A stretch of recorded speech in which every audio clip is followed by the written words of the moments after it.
Assalamualaikum warahmatullahi wabarakatuh. Berjumpa kembali di channel ini. Salam sejahtera untuk kita semua, Bapak Ibu PNS, P3K dan pensiunan. Berikut akan saya sampaikan informasi apakah kiranya bisa THR ini dicairkan mulai 4 April. Ini yang akan kita bahas Bapak Ibu sekalian, sekaligus juga acuan gaji yang digunakan apakah menggunakan gaji Maret atau April, dan juga untuk kategori-kategori yang lain yang nantinya akan kita bahas. Namun sebelumnya, kepada Bapak dan Ibu yang baru bergabung di channel ini, saya mengundang Bapak Ibu sekalian untuk menjadi sahabat profesi guru dengan cara subscribe dan aktifkan loncengnya untuk mendapatkan informasi terbaru dari channel ini. Saat sosialisasi pemberian THR dan gaji 13 yang disampaikan oleh Kemenq dan Kemenpan semalam, Bapak Ibu sekalian, pada saat penyampaian teknik pembayaran disebutkan oleh Kemenq awalnya adalah sesuai juknis, yakni 10 hari sebelum tanggal Lebaran. Ini yang disampaikan oleh Kemenq, lalu disusul pernyataan sudah bisa dicairkan mulai 4 April. Nah, apakah kiranya bisa terrealisasi seperti yang disampaikan oleh Kemenq? Ini yang akan kita bahas. Di tanggal 29 semalam, Bapak Ibu sekalian, ya, pemerintah resmi menerbitkan Peraturan Pemerintah Republik Indonesia Nomor 15 Tahun 2023 tentang pemberian tunjangan hari raya dan gaji ke-13 kepada aparatur negara, pensiunan, penerima pensiunan, dan penerima tunjangan tahun 2023. Ini adalah dasar pemberiannya yang nantinya akan ditindaklanjuti dengan diterbitkannya PMK. Namun ada beberapa poin penting yang bisa kita lihat di sini terkait dengan juknisnya ini. Yang pertama di sini, Bapak Ibu sekalian, untuk tambahan penghasilan diberikan 50% dari tukin bagi rekan-rekan yang mendapatkan tukin setiap bulannya. Namun untuk guru, ya, di sini di poin ketiga disebutkan, dan dosen yang gaji pokoknya bersumber dari anggaran pendapatan belanja negara tidak menerima tukin, maka diberikan 50% dari tunjangan profesi yang diterima setiap bulan.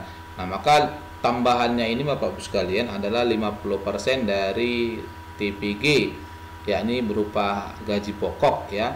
Jadi diambil dari 50% dari gaji pokok.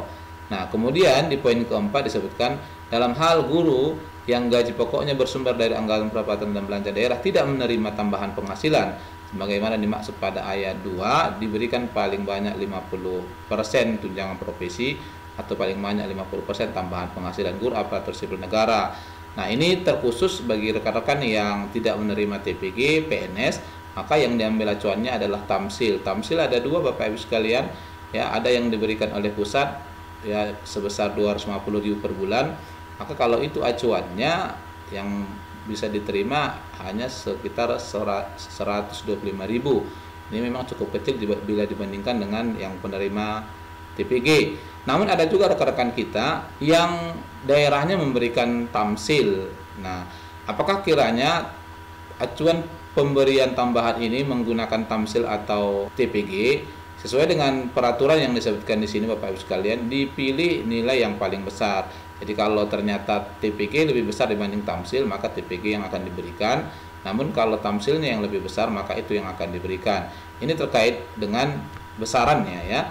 Lalu kemudian terkait dengan pembayarannya, memang kalau kita lihat acuan nantinya yang akan dijadikan sebagai dasarnya tentu adalah PP dan PMK oleh daerah, di mana di pasal 11 disebutkan tunjangan hari raya sebagaimana dimaksud dalam pasal 2 dibayarkan paling cepat 10 hari kerja sebelum tanggal hari raya.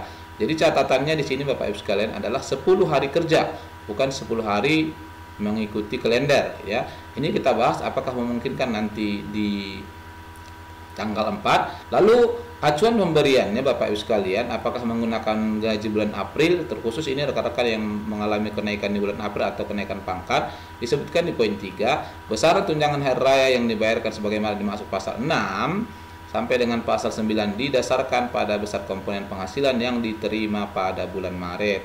Jadi walau ada Bapak Ibu yang naik pangkat atau berkala di April, itu belum bisa dimasukkan, ya. Nah, untuk gaji 13 ini ada kemajuan, ya. Hal mana direncanakan gaji 13 dibayarkan paling cepat bulan Juni. Jadi dipastikan ini, Bapak Ibu sekalian, gaji 13 dibayar Juni, ya. Kenapa saya katakan demikian? Karena disebutkan di sini besaran gaji ke-13 sebagaimana dimaksud dalam pasal 6 sampai dengan pasal 9 didasarkan pada besar komponen penghasilan yang dibayarkan pada bulan Mei 2023. Jadi karena acuan pemberiannya adalah Mei, maka dibayarkan di bulan Juni itu ya. Kalau menurut saya ini paling cepatnya dibayarkan di minggu kedua bulan Juni. Itu adalah acuan pemberiannya Bapak Ibu sekalian. Lalu yang berikut yang juga menjadi pertanyaan barangkali adalah terkait dengan tunjangan hari raya dan gaji 13 yang diberikan kepada Bapak Ibu pensiunan. Memang kalau kita perhatikan ya, untuk Bapak Ibu pensiunan tidak ada penambahan dibandingkan dengan guru ya. Itu pun Bapak Ibu sekalian, guru baru tahun ini ada perhatian pemerintah diberikan sebesar 50%. Untuk teknik pembayarannya sama, namun ada beberapa kategori ya Bapak Ibu pensiunan yang bisa menerima lebih besar di tahun ini. Itu dijelaskan di penjelasan peraturan pemerintah ini, pasal 4 ini, yang dimaksud dengan aparatur negara sekaligus penerima pensiunan dan atau sebagai penerima tunjangan adalah seorang aparatur negara juga sebagai seorang penerima pensiunan atau penerima tunjangan dari suami, istri, atau anak. Maka yang bersangkutan ini Bapak Ibu sekalian diberikan tunjangan hari raya 3 kali ya. Ini ada contohnya, seorang PNS sebagai janda dari mendiang pensiunan pejabat negara yang sekaligus sebagai penerima tunjangan pokok orang tua anggota Polri yang gugur atau tewas atau meninggal dunia, maka seorang PNS tersebut akan diberikan 3 tunjangan hari raya yang menjadi haknya, yakni sebagai PNS, penerima pensiunan janda pejabat negara atau duda gitu ya, dan penerima tunjangan pokok orang tua anggota Polri. Ini lalu kategori yang lain adalah yang dimaksud dengan pensiunan sekaligus sebagai penerima pensiunan atau sebagai penerima tunjangan adalah seorang pensiunan juga sebagai seorang penerima pensiunan dan atau penerima tunjangan, maka kepada pensiunan tersebut diberikan tunjangan hari raya pensiunan sekaligus tunjangan hari raya penerima pensiun dan atau tunjangan hari raya penerima tunjangan.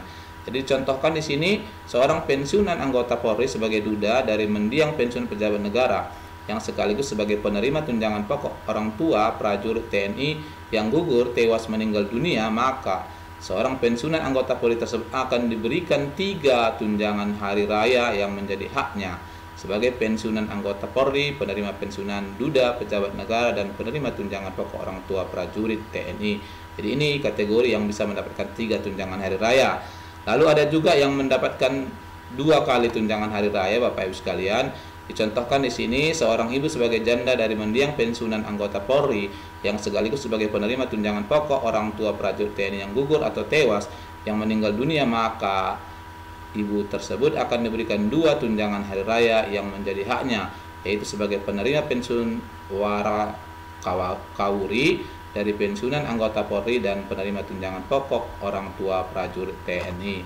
Ini ya kategori-kategori yang mendapatkan THR 2 atau 3 kali Bapak Ibu sekalian. Kemudian terkait dengan realisasi pembayaran, seperti yang saya sampaikan di awal tadi, Kemenko sempat menyampaikan bahwa tanggal 4 April ini sudah bisa mulai dilakukan pembayaran, yang artinya minggu ini hingga awal minggu depan itu sudah bisa dilaksanakan pengajuan untuk SPM-nya.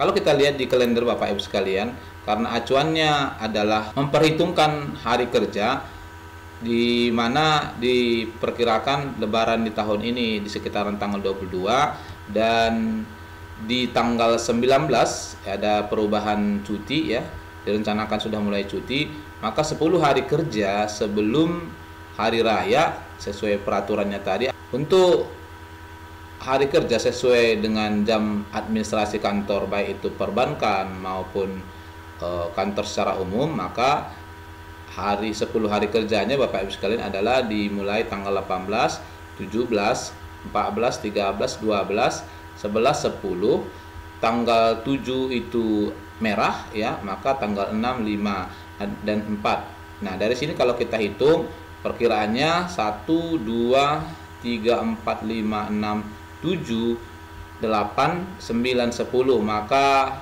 benar Bapak Ibu sekalian, sesuai dengan alokasi hari kerja, THR sudah bisa dimulai dibayarkan di tanggal 4. Artinya Bapak Ibu ya bisa menerima berbarengan dengan gaji bulan April. Nah, ini barangkali informasi yang bisa saya sampaikan, semoga kiranya bermanfaat. Wassalamualaikum warahmatullahi wabarakatuh.